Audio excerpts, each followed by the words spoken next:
የታላቁ ህዳሴ ግድብ መጠናቀቅና ምረቃ አስመልክቶ በቡታጅራ ከተማ ለሚካሄደው የድጋፍ ሰልፍ የሰላምና የጸጥታ ስራዎች ላይ ውይይት ተደርጓል። ሰላም ጤና ይስጥልኝ። ይህ የሐሰን ጆርናል ነው። አብራችሁን ቆዩ።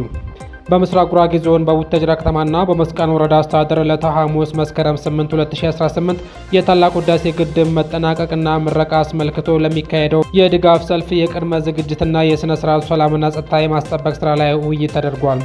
የቡታጅራ ከተማና የመስቃን ወረዳ ሰላምና ጸጥታ ፖሊስና የቡታጅራ ከተማ አካባቢ የማረሚያ ቤት በጋራ ድጋፍ ሰልፉ የሚመራበት የሰላምና ጸጥታ ሁኔታ ላይ የጋራ ውይይት ነው ያደረጉት። የቅድመ ዝግጅት በዕለቱ የሚደረግ የሰላም ማስጠበቅ የስምሪትና የቅንጅት ስራዎች ላይ ሰፊ ውይይትም ተደርጓል። የቡታጅራ ከተማ አስተዳደር ሰላምና ጸጥታ ጽሕፈት ቤት ኃላፊ አቶ ቃሲም ግርማ በቡታጅራ ከተማ ታላላቅ ሰላማዊ ሰልፎች በሰላም ተካሂዷል።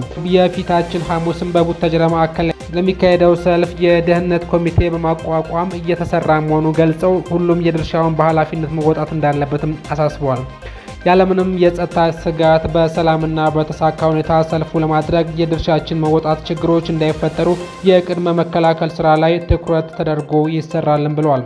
የመስቃን ወረዳ ሰላምና ጸጥታ ጽሕፈት ቤት ኃላፊ አቶ ሙሰማ ጀማል የመንግስት ቁርጠኝነት ለመደገፍ ስለሚወጣ የአካባቢውን ሰላም በንቃት መጠበቅ ይገባል። በሰላማዊ መንገድ እንዲጠናቀቅ የሰላምና ጸጥታ ስራዎች በትኩረትና በቁርጠኝነት በቅንጅት የሚሰራ መሆኑን፣ ለዚህ ደግሞ የማህበረሰቡ ድጋፍ መጠናከር እንዳለበት ጥሪም አቅርበዋል። በመድረኩ የቡታጅራ ከተማ ፖሊስ ዋና አዛዥ ሳጅን ሙሁዲን አምዛ፣ የመስቃን ወረዳ ፖሊስ ዋና አዛዥ ረዳት ኢንስፔክተር አብዱራሂም ሂያር፣ የቡታጅራ አካባቢ ማረሚያ ቤት ኃላፊ ኮማንደር ከድር ጀማል ተገኝተዋል።